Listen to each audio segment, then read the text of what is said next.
హరి ఓం. శ్రీ గురుభ్యో నమః. ఓం నమో భగవతే శ్రీరమణాయ. శ్రీ అరుణాచల పంచరత్నము 3వ శ్లోకం. అహనితికుత ఆయాతి తన్విష్యాంతః ప్రవిష్ట్యాచమలదియా అవగమ్యం స్వం రూపం శ్యామ్యత్యరుణాచల త్వయీ నదీ వాగ్దౌ. దమ్మ ఈ శ్లోకం 3వది. దీని తాత్పర్యం: ఆ నేను అనునది ఎచ్చటి నుంచి వస్తున్నది అని లోన ప్రవేశించిన నిర్మలమగు బుద్ధితో వెదకి స్వీయమగు అనగా తనది అగు రూపమును తెలుసుకొని అరుణాచల సముద్రమునందలి నది వలె నీయందే చేరుచున్నాడు. దానికి వివరణ: అమల మనీషిచే విలోకింపగా.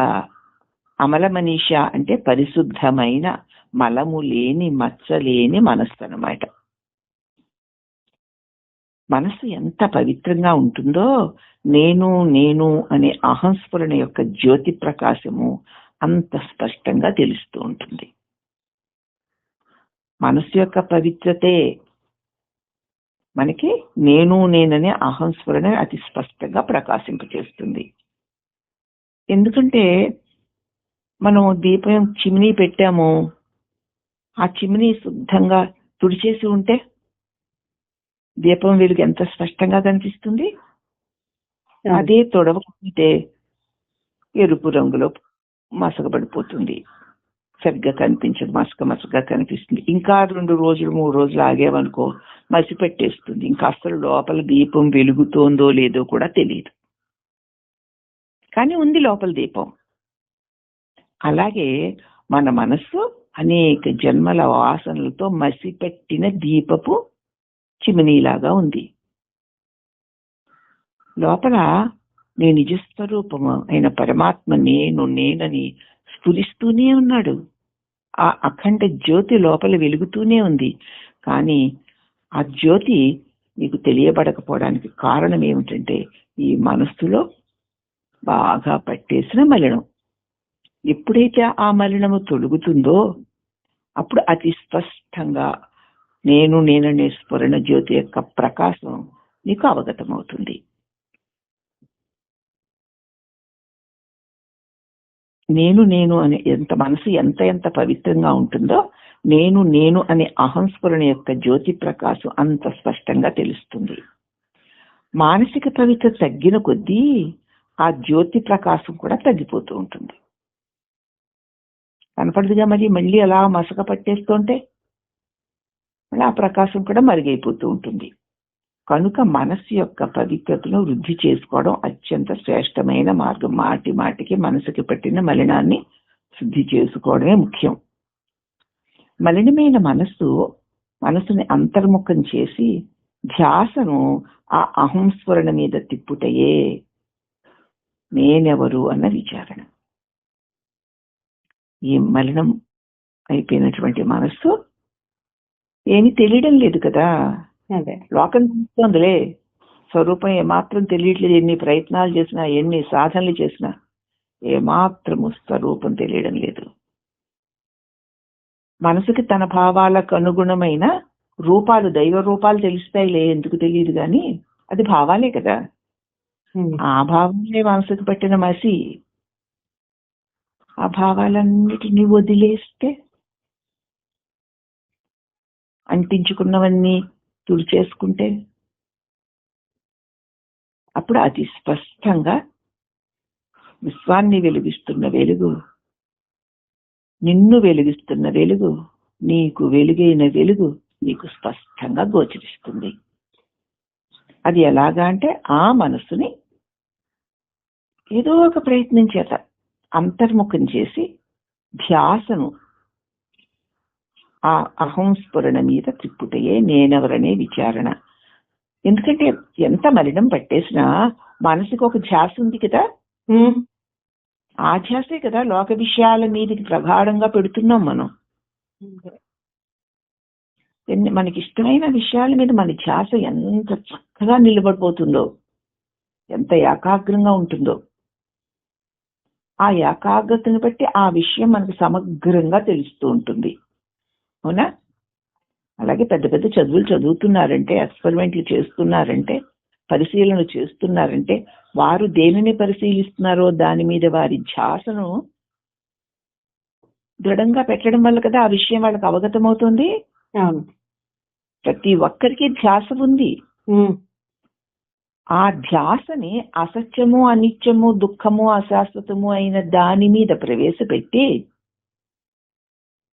ఆ లోక విషయాలలో ఏదో ఉన్న మహారహస్యాన్ని అక్కడ ఏదో గొప్పది ఉందనుకుని దాని మీదకి ధ్యాసను పెడుతున్నాం మనం. ధ్యాస లేనివాడు ఎవ్వడూ లేడు. కాబట్టి మన ధ్యాసను బహిర్ముఖమైన విషయాల మీదకి కాకుండా అంతర్ముఖపరచాలి. పరచాలంటే ధ్యాస ఉందిగా.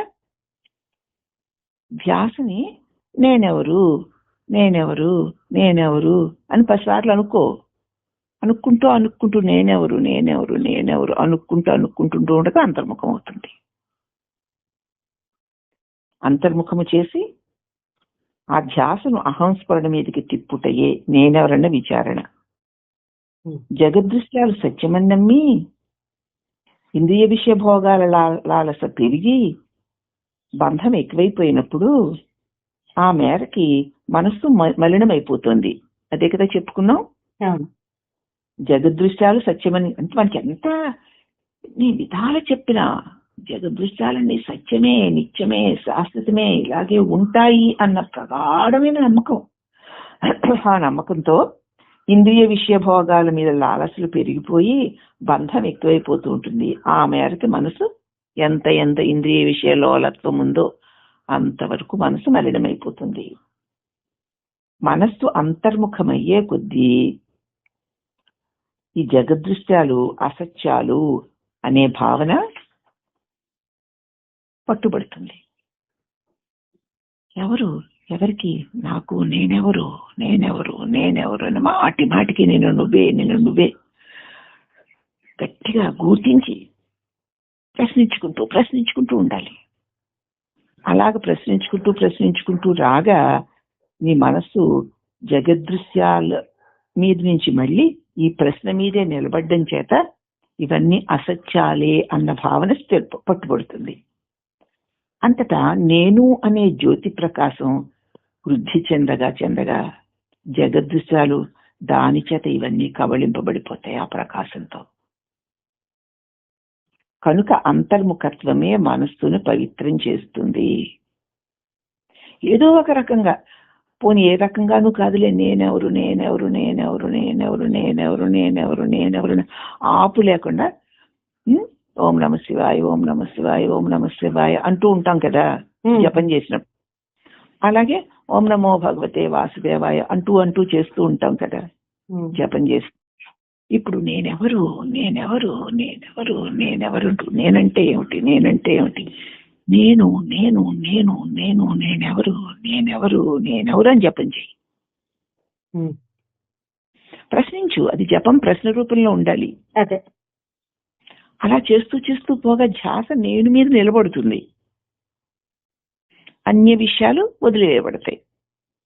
మనం ఓం నమ శివాయనో, ఓం నమో భగవతే వాసుదేవాయనో, శ్రీకృష్ణాయ నమః అనో, శ్రీమాత్రే నమః అన్నామనుకో, అన్నప్పుడు మనకు అక్కడ ఒక నామము ఒక రూపము వచ్చేస్తాయి. ఓం రామ్ రామాయ నమః, ఓం రామ్ రామాయ నమః అంటున్నాం అనుకో, కోదండపాణి రాముడు వచ్చేస్తాడు కదా.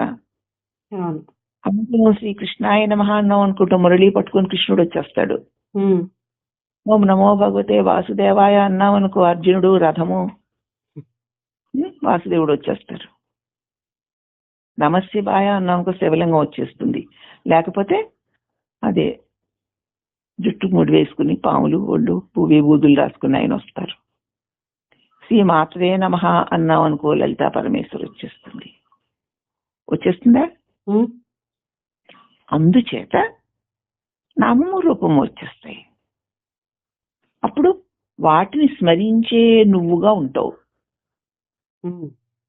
కానీ నేనెవరని జపంలో ఇంకా నిన్ను నువ్వే స్మరించుకుంటూ జపించుకుంటూ ఉంటావు. అర్థమైంది ఇప్పుడు వివరణ? అర్థమైంది. అందుచేత నిరంతరము నేను అనేటువంటి జ్యోతి ప్రకాశం ఎప్పుడైతే ఈ ప్రకారంగా సాధన చేస్తే నీకు నీ స్వరూపమునందు అంటే నేను యందు నీ మనసు అంతర్ముఖం అయ్యే కొలిది ఈ జగదృశ్యాలన్నీ అసత్యంతిక విషయాల మీదకి వెళ్ళడం లేదు. నేను మీదకి అన్నిటినీ చూసే నేనునే పట్టుకుని ఉన్నావు. అప్పుడు ఈ జగదృశ్యాలని అసత్యాలు అనేటువంటి భావన పట్టుబడుతుంది. అంతటా నేను అనే జ్యోతి ప్రకాశం వృద్ధి చెందుతూ జగదృశ్యాలు దాని చేత కబళింపబడుతూ ఉంటాయి. కనుక అంతర్ముఖత్వమే మనస్సుని పవిత్రం చేసిన తేలికగా పవిత్రమయ్యేది ఇదే. ఈ విషయాన్ని శ్రీ అరుణాచలేశ్వరుడు తమకి నేర్పినట్లుగా అక్షరమణమాల 44వ ద్విపదలో శ్రీ భగవాన్ ఇలా అన్నారు: తిప్పి అహంతను ఎప్పుడూ లో దృష్టి ఘన తెలియననున్నదే అరుణాచలం. మనస్సుని అంతర్ముఖం చేసి నిత్యము అది మలినమవ్వకుండా ధ్యాసని నేను నేను అనే జ్యోతియగు నీ మీదనే నిలిపి ఉంచితే నీ స్వరూపం ప్రకటితమవుతుందని నాకు ఉపదేశించావు కదా అరుణాచల అన్నారు భగవాన్ అక్షరమణమాలలో. ఇక్కడ ముఖ్యంగా మనం గమనించవలసిన అంశం ఒకటి ఉంది. మనస్సుని అంతర్ముఖమనర్చుటయే ఆ మనస్సుని పవిత్రమనర్చే ప్రక్రియ. అంతే. మనసు అంతర్ముఖ మనసు అంటే నేను మీరు పెట్టడమే. నేను మీరు పెట్టమడు ఊరికే పెట్టమంటే అదేమీ ఉండదు. నేనెవరని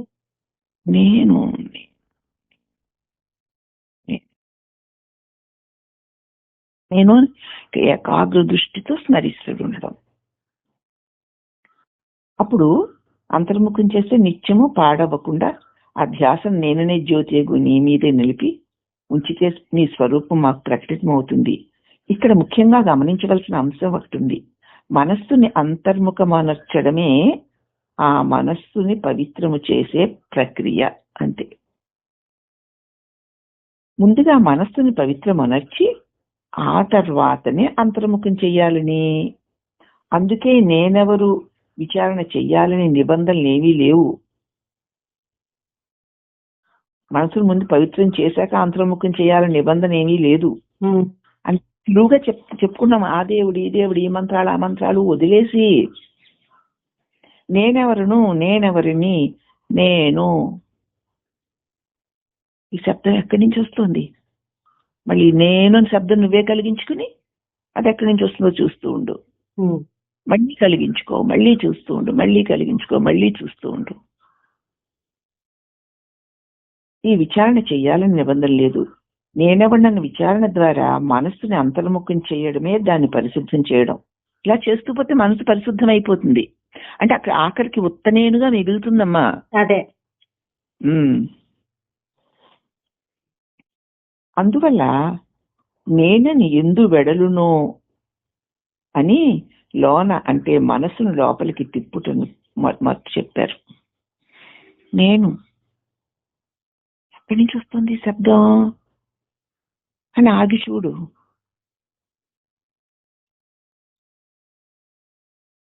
ఒక పరమమైన నిశ్శబ్దమైన శాంతి నెలకొని ఉంటుంది. కానీ నీకు తెలియకుండా మళ్ళీ ఏదో ఒక తలంపు రూపంలో పైకెత్తుతుంది. మళ్ళీ ఎవరికి? నాకు కదా. మరి నేనెవరు అని మళ్ళీ వెంటనే ప్రశ్నించు.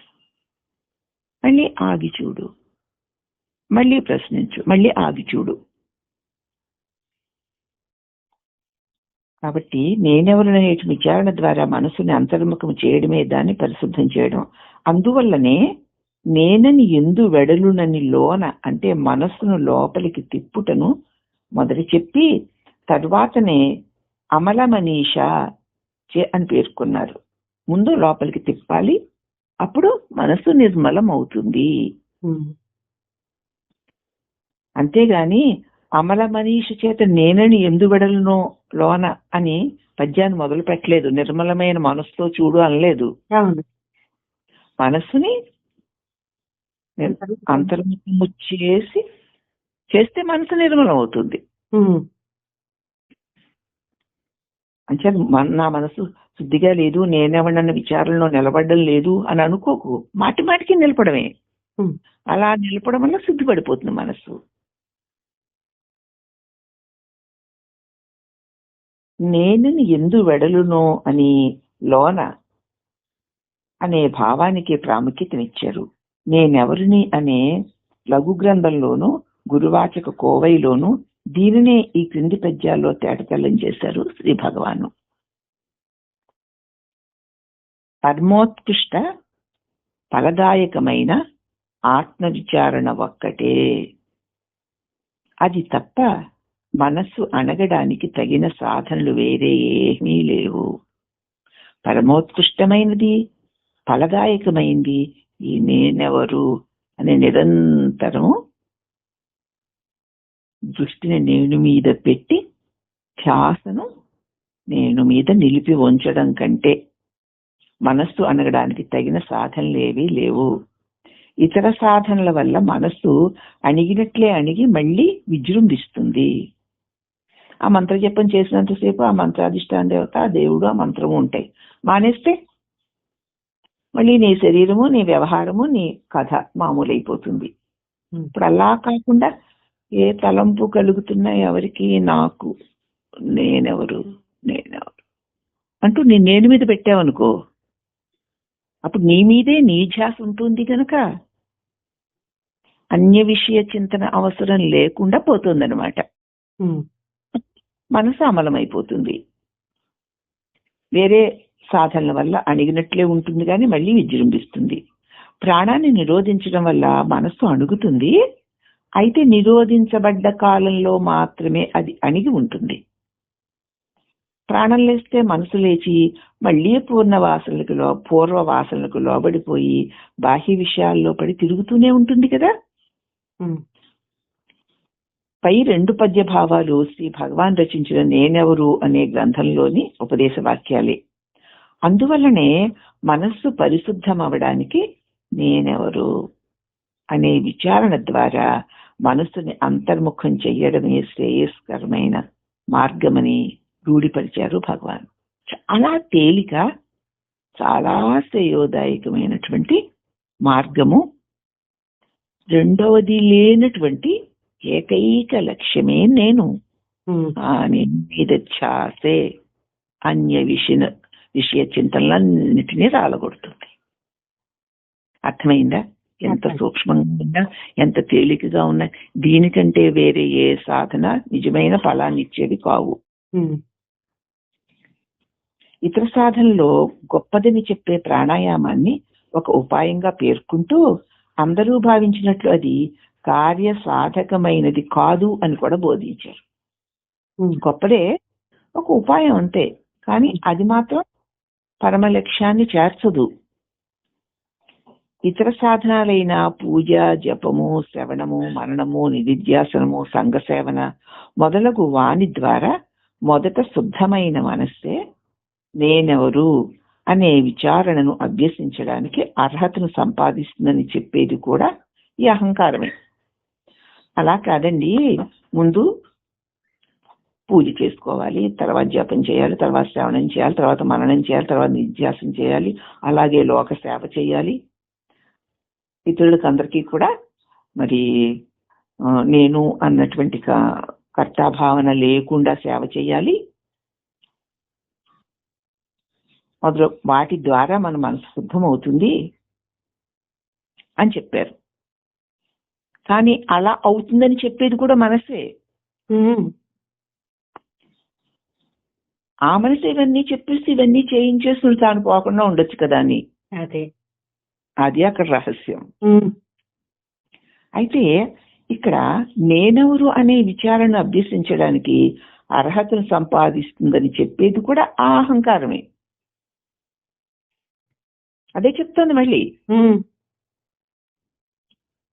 ఆ మనసే అహంత అంతర్ముఖం కాకుండా మనోనాశనానికి అవకాశం ఇవ్వకుండా అడ్డుకోవడం కోసం మనసు చేసే మాయే తప్ప ఇంకోటి కాదు. అంతర్ముఖం కాకుండా చేయడానికి ఈ కథలన్నీ చెప్పేస్తూ ఉంటుందమ్మా.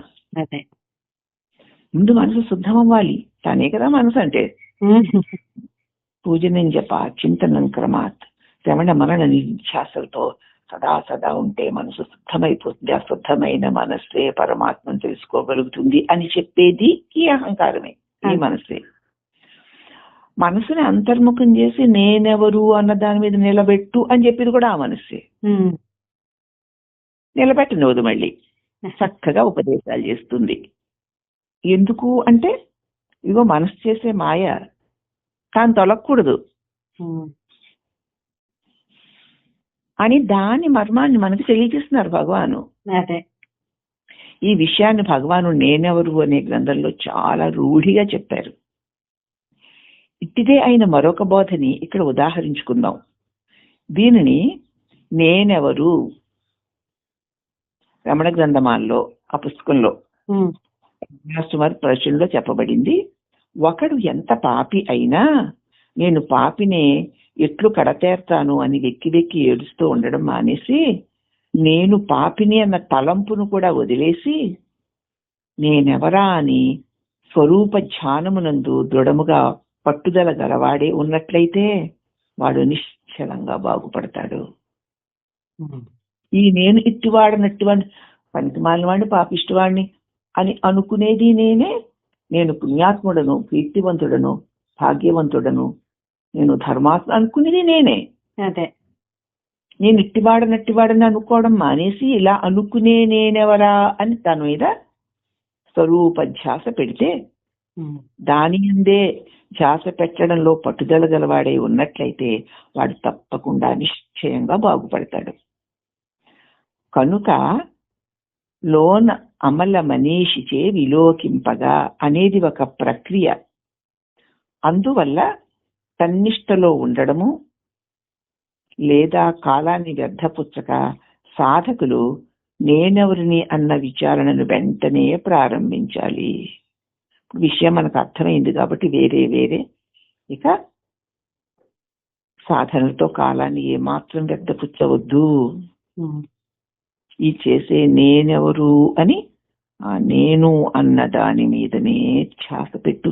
నీ ధ్యాస ఉంచలేకపోతే మళ్ళీ నేనెవరు అని చెప్పుకో, మళ్ళీ పెట్టు, మళ్ళీ చెప్పుకో, మళ్ళీ ధ్యాస పెట్టు. దాన్ని ఇప్పుడే ప్రారంభించాలి, కాలాన్ని వ్యర్థపుచ్చవద్దు.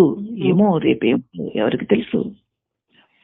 ఈ విధంగా హృదయంలో నేను అని ప్రకాశించు జ్ఞానజ్యోతి అయిన తనను మనసు గమనించాలి, తను తాను గమనించుకోవాలి. హృదయంలో నేను అని ఆ స్ఫురత తెలివి, దాన్ని ఆ జ్ఞానాన్ని తనని మనసు గమనించాలి. దీని కొరకు లోక దృశ్యాలపై దృష్టి పెట్టడాన్ని వదిలేయాలి. ఇదే నిజమైన ఆత్మతత్వము అని ఉపదేశాలలో 16వ శ్లోకంలో ఇట్లు ఉపదేశించారు. చిత్తము దృశ్యములను చేరక తనదు చిత్వము నెరుగుటయే తత్వము నెరుగుట అని. ఇంద్రియాల ద్వారా మనస్సుని బయటికి పోనీయక తన మూలస్థానాన్ని అన్వేషిస్తూ ఉన్నట్లు అంతర్ముఖం చేస్తే చివరికి తన చిస్వరూపాన్ని మనస్సు చూస్తుంది. తన్ను తానే చూసుకుని తాను చిస్వరూపంగా. ఇప్పుడు తన్ను తాను ఈ జడ శరీరముగా చూస్తోంది కదా.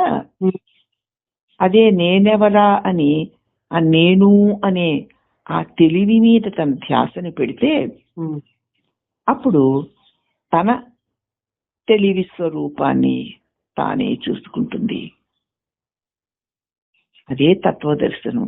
దృశ్యవారితం చిత్తమాత్మనః చిత్వదర్శనం తత్వదర్శనం మానసంతు కిం మార్గనే కృతే నైవ మానసం మార్గ ఆర్జవత్ వృత్తయస్త్వహం వృత్తిమాశ్రితాః వృత్తయో మనో విద్యహం మనః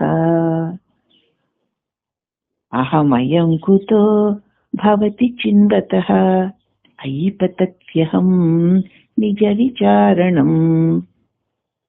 నేనెవరిని అని తను తానే తన స్వరూపాన్ని విచారించి చూడగా అహమీనాశభాహమహంతయా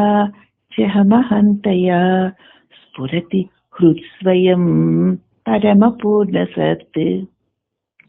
అప్పుడు ఈ నేనన్న తలంపు రూపమైన అహంత నశించి నేననేటువంటి స్ఫురతి హృత్స్వయం తనకి తానే ప్రకాశిస్తున్నటువంటి తన చిస్వరూపమును తానుగా పొందుతాడు. ఆ 16వ శ్లోకం నుంచి 20వ శ్లోకం వరకు అద్భుతంగా మన స్వరూపాన్ని మనం పొందే దివ్య దర్శనాన్ని ప్రసాదించారు ఉపదేశాలలో భగవాన్. ఇంద్రియాల ద్వారా మనసును బయటికి పోనీయక తన మూలస్థానమును అన్వేషించినట్లు అంతర్ముఖము చేస్తే చివరికి తన చిస్వరూపాన్ని మనసు చూస్తుంది. అదే తత్వదర్శనం అంటే. మనస్సు అంతర్ముఖం కావడంలోని ప్రాముఖ్యాన్ని శ్రీ భగవాను గురువాచక కోవైలో అంతర్ముఖత్వము అనే శీర్షిక కింద 184వ వచనంలో ఇంకనూ పలు వచనాల్లో ఇలా చెప్పారు. అన్యములను ఇంద్రియాల చేత తెలుసుకునేది అహంకారం. అన్య విషయాలన్నిటినీ ఇంద్రియాల ద్వారా తెలుసుకునేది అహంకారం. ఈ అహంకారం యొక్క నిజస్వరూపమే ఆత్మ. ఈ అహంకారం యొక్క మూలము ఆధారము నిజస్వరూపము ఆత్మే. ఆ ఆత్మే లక్ష్యమై ఉండగా దాన్ని కాదని సాధకుడు దానికి అన్యమైన మధ్యమ ప్రథమ పురుషులకు సంబంధించిన విషయాల్లో ఏదో ఒక దాని మీద ధ్యాన లక్ష్యంతో శ్రమించడం ఎందుకు? అదే ఆత్మే మన లక్ష్యం. ఈ అహంకారం యొక్క నిజస్వరూపం ఆత్మయే. ఈ అహంకారం ఎక్కడి నుంచి వచ్చిందో ఆ ఆత్మలో దీన్ని పెట్టడం మానేసి దాని కాదని దానికంటే అన్యంగా ఉన్న ఈ లోకము ఆ ఈశ్వరుడు అనేటువంటి వాట్ల మీద ఏదో ఒక దాని మీద ధ్యాస పెట్టడం ఎందుకు? ధ్యానం పెట్టి ఆ లక్ష్యంతో శ్రమించడం ఎందుకు? అది ఎలాంటిదంటే అసలు వస్తువును వదిలేసి దాని నీడను పట్టుకున్నట్టే కదా. అంతే. ఎంత దైవాన్ని నువ్వు జపించి ధ్యానించినా ఈ ప్రకృతిదంతా మహాశక్తి స్వరూపమేనని నువ్వు ధ్యానించినా ఈ ధ్యానించే నువ్వెవ్వరో నువ్వు లేకపోతే మరి ఆ ధ్యానింపబడే వస్తువు కూడా లేదు కదా. లేదు. మరి నేనెవరా అని ఈ అహంకారము తన మూలమైన ఆత్మను కనుక ధ్యానిస్తే అదే దైవము. నీ స్వరూపముని నీవు ధ్యానించక అన్య విషయమును ధ్యానించుట సత్యమును విడిచి నీడను ధ్యానించుటలాగా ఉంది. దానివల్ల ఉండగలుగుతుందని ధ్యానిస్తున్నావు. అదే ద్రష్టను చూడ్డానికి అంతర్ముఖం కాలేక, ద్రష్ట అంటే చూచేవాడిని చూడ్డానికి నేనెవరా అని తను తాను చూడడానికి అంతర్ముఖం కాలేక కనపడే వస్తువులు చూసి దుఃఖిస్తున్న ఓయి జీవుడా, నీ దృష్టి అన్ని విషయాల మీద ప్రసరింపకుండా అంతర్ముఖమై అద్వితీయంగా ఉండవయ్యా. అదే సుఖము. అంతర్ముఖం నేను మీద పెట్టావు నీ ధ్యాసని. నువ్వు తప్ప ఇంకేమీ లేవుగా. లేదు. అక్కడ లోకముందా? లేదు. లేదు. జగత్తు లేదు. ఈశ్వరుడు ఉన్నాడా? లేడు. లోకేశ్వరుడు అవసరమే లేకుండా లోకేశ్వరులను తెలుసుకునే నీ తెలివి మీద నీ ధ్యాసను పెట్టే ఏకైక సత్యం అది. అది లేకపోతే లోకేశ్వరులు లేరు కదా. కాబట్టి ఆ మూలము మీదనే ధ్యాస పెట్టి అద్వితీయంగా ఉండుటే కదా పరమసుఖము. బహిర్ముఖమై యాచలతో అలసిపోలేదు నువ్వు. వింత వింత విషయాలను వాంఛిస్తున్నావు. అది లభించితే ఆనందంతో గంతులేస్తున్నావు. జీవితాన్ని వృధా చేసుకోకుండా విచారణతో హృదయంలో ఆత్మస్వరూపాన్ని దృఢంగా గ్రహించి అక్కడే సంస్థితమై ఉండు. అక్కడ దుఃఖము లేదు, సంతోషము లేదు, భయము లేదు, బంధము లేదు. నీ స్వరూపమే ఉంది అక్కడ. ఏకైక ప్రకాశమే ఉంది. నువ్వు ఆశించడానికి అన్య విషయమే లేదక్కడ. అలా ఉండుటే శ్రేష్టము. తెరిచి ఉంచిన తెరచాప గాలికి ఊగి పాడైపోతుంది. అలాగే మనసు బహిర్ముఖమై వ్యాపించడం వల్ల చేటు తెచ్చుకుంటోంది. అలా కాకుండా సముద్రంలో పడవ వేసిన, సముద్రంలో పడేసిన లంగరు వలె మనస్సు హృదయంలో మునిగి ఉండడమే జ్ఞానం. అంతే. పడవని గట్టుకేసి కట్టేశారు, తెరచాపని దించేశారు. గట్టుకేసి కట్టేసినా తెరచాపని తెరిచిపెట్టి ఉంచితే అది పడవ ఊగిపోయి తెరచాప చిరిగిపోతుంది. కాబట్టి ఆ లంగరు వేసినటువంటి, నావకి కట్టినటువంటి తెరచాపని చుట్టి ముడిచి ఉంచేస్తే చెడిపోదు. అదే రకంగా మనస్సుని హృదయంలో మునిగి ఉండడమే జ్ఞానము. బాహ్య విషయాల మీద పోయే అహంకారం తన సహజ స్థితిని, ఉనికిని వెతకడానికి ప్రారంభిస్తే అప్పుడు నీచమైన అహంకారం జ్ఞానము చేత ధ్వంసమైపోయి ఇతరములు కూడా నశించిపోతాయి. అహంకారం నశిస్తే ఇంక ఇతరమే ఉంది లేదు.